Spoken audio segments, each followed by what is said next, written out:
Welcome back to today's session, children. Hope you are fit and fine. In today's session, we will deal with sex determination in man, birds, grasshopper, and honeybee, which is a part of your fifth chapter, Principles of Inheritance. This is actually a picture of ultrasound scan of a fetus in the mother's womb, and you can just see that the fetus has developed hands and legs, isn't it? This is a microscopic view of chromosomes. And in fact, lab technologists photograph and then cut out all the individual chromosomes and arrange them into a format called karyotype. So a normal female karyotype is shown here. So you can see 22 pairs of autosomes here and a pair of X chromosomes here. That is, these are called as sex chromosomes. So this is a normal female karyotype. This is the normal male karyotype. Here you can see 22 pairs of autosomes and one pair of sex chromosome X and Y. And you can also see that X and Y are different in their sizes. So Y and X are not homologous to each other. So how is the karyotyping done? The sex chromosomes are placed together at the end of the karyotype. The 44 autosomes are matched with their homologs and pairs of autosomes are arranged according to their size. So the longest to the shortest. Okay, so that's how they are arranged. Okay, this is a karyotype. And you can see here that the picture shows chromosomes with light and dark bands, and this is actually done when a dye is used or a stain is used, so dark and light bands are obtained. So this is a banding pattern. So this is unique for homologs. So based on this banding pattern, in fact, matching of homologs is done, and then they can be arranged, isn't it? And why are we doing a lot of karyotype and all? Because we are interested to know about sex determination in human, that is XX and XY type. For that, we need to understand the karyotype. And let us look into how an individual gets the chromosomes first of all. So here, a normal male karyotype is shown, and you will pretty well know that sperms are produced after meiosis. Then, in case of human male, the male produces two types of sperms. In fact, the first type is having 22 autosomes plus one X chromosome, and the other gamete is going to have 22 autosomes and a Y chromosome. So, two types of gametes are produced from the human male. Okay, whereas in case of human female,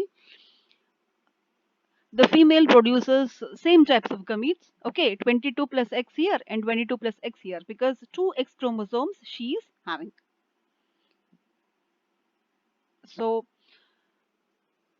when we look into how an individual gets the chromosomes, in fact, so a sperm is here having 22 autosomes and X, and the egg is having 22 autosomes and X. So X and X together will make a baby girl, 44 autosomes plus 2 X chromosomes, isn't it? Then here again the second case where 22 autosomes and a Y chromosome are there in the sperm, and the egg is having 22 autosomes and X. Now X and Y together along with 44 autosomes make a baby boy. So that's how. So we speak about 23 pairs of chromosomes in human being, because we say pairs, though it is 23 pairs is 46, but seldom we say 46 chromosomes. We say 23 pairs because we pretty well know that in a pair, one is from the mother and the other is from the father. That is maternal and paternal. Okay. Now, in case of insects, let us see the sex determination XX and XO. In case of human males, as I told you, human males produce two types of gametes. So this condition is called a heterogametic. So human male is heterogametic while human female is homogametic. Now if we come to insects here, the female again is homogametic 22 plus XX, whereas the male is heterogametic XO. So male produces two types of gametes here. X, the one with X and the other with without, in fact nothing is there. So that is called O. So here you get a cross like this if you do it. So this is the case. XX and XO condition is a sex determining condition for insects. Okay. In case of birds and especially hen as an example, it can be shown the case is reverse, where the male is homogametic and the female is heterogametic, ZW. Now you may ask a question, why it is XYZ, what are these? In fact, the sex chromosome X has been determined by Hen King, and Hen King named it as X just because an unknown entity in mathematics is called X. So arbitrarily it was named X. So the next alphabet being Y, when the next chromosome was discovered, Y, it was called Y, and then next alphabet is Z. So it is arbitrarily getting continued. There is no other reason why these should be called as X, Y, Z, W, and so on. Okay, so let us discuss about ZZ and ZW condition here. Here, the female is heterogametic. In the earlier examples, human and insects, male was heterogametic. Here female is heterogametic because the female is ZW. So you can see ZW and ZZ condition.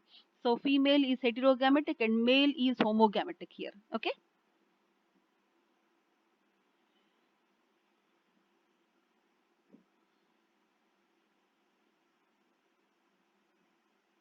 So a comparison between humans, insects, and birds. Okay.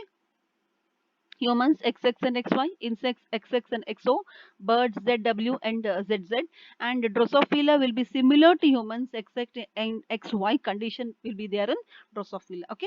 Now in honeybee, the condition is entirely different. It is called as haplodiploidy. The female has 32 chromosomes and gives gametes with 16 each, and one of these haploid becomes male while fertilized one becomes female. Okay.